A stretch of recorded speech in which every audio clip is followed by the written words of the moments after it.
was left to look after me all by himself. This is how I looked at the time. I had no siblings, so all through my boyhood, from the age of 4 months onward, there were just the two of us, my father and me. We lived in an old Romany wagon behind a filling station.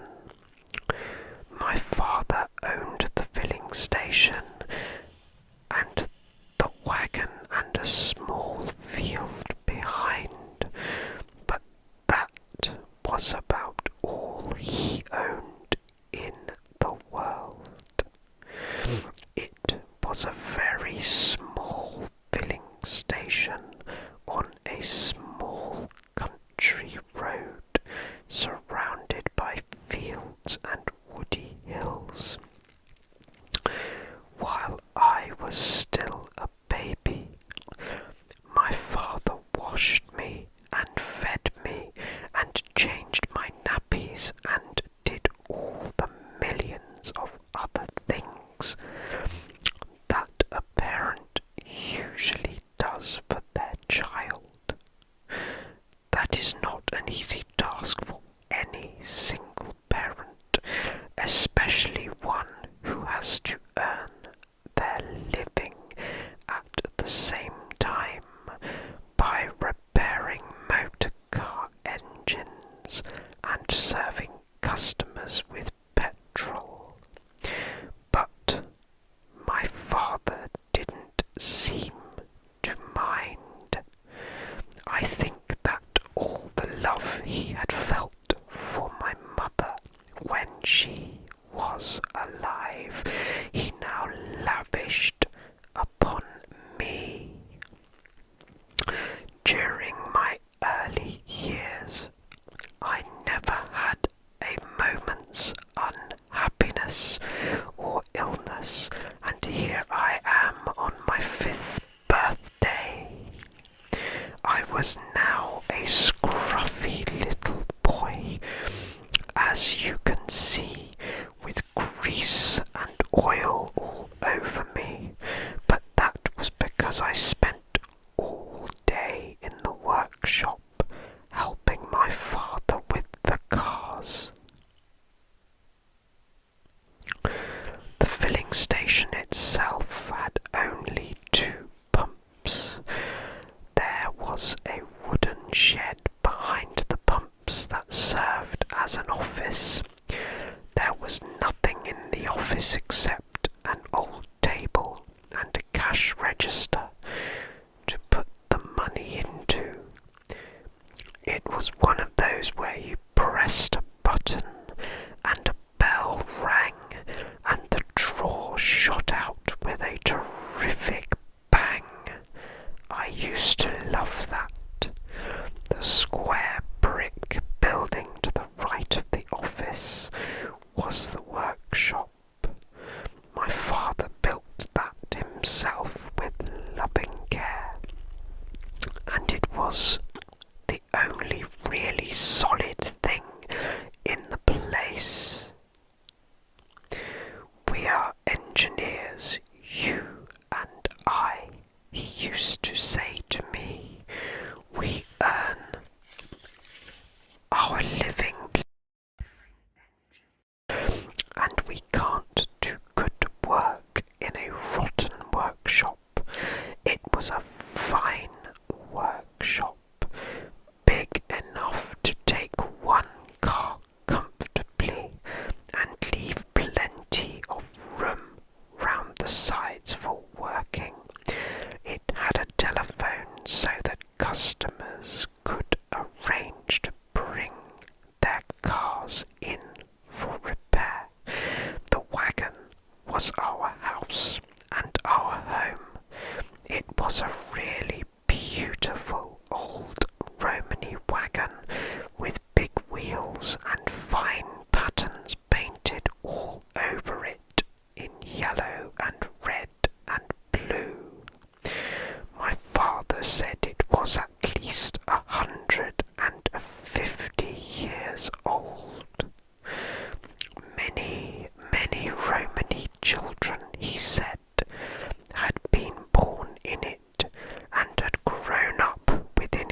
plains of England.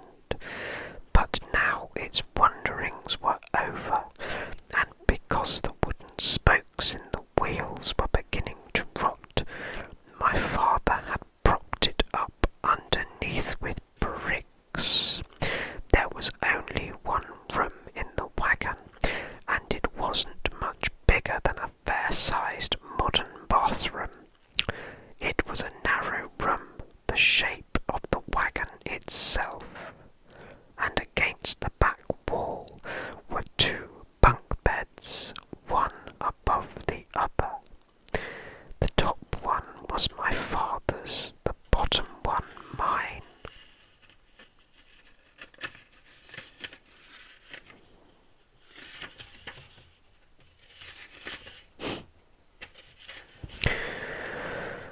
Although we had electric lights in the workshop, we were not allowed to have them in the wagon. The electricity people said it was unsafe to put wires into something as old and rickety as that, so we got our heat and light in much the same way as Romany people had done years ago. There was a wood-burning stove with a chimney that went up through the roof, and this kept us warm in winter.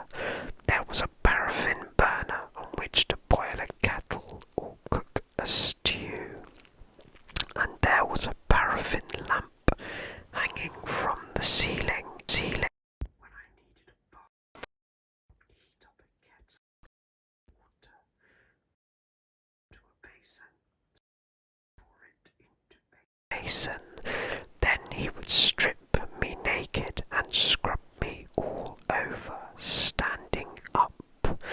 This, I think, got me just as clean. I washed in a bath, probably cleaner, because I didn't finish up sitting in my own dirty water. We had 2 chairs and a small table, and those apart from a tiny chest of drawers were all the home comforts we possessed. They were all we needed. The lavatory was a funny little wooden hut standing in the field some way behind the wagon. It was fine in summertime, but I can tell you that sitting out there on a snowy day in winter was like sitting in a fridge. Immediately behind the wagon was an old apple tree. It bore lovely apples that ripened in the middle of September, and you could go on picking them for the next 4 or 5 weeks.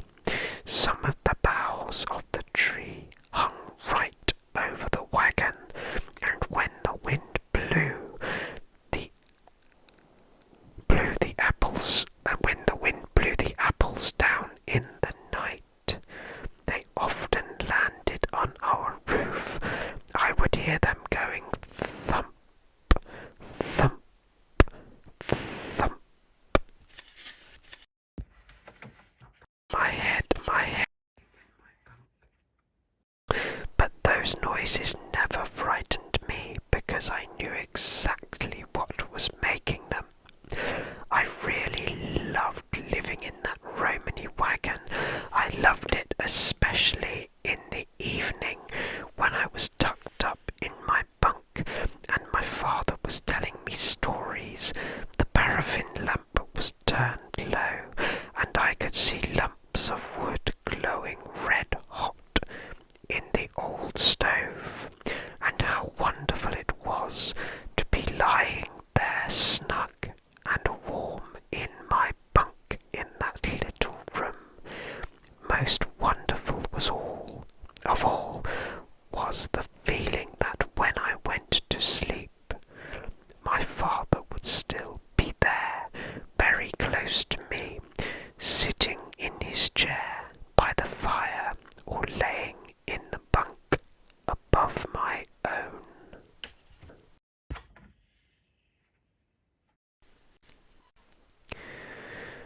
I hope you've enjoyed this story.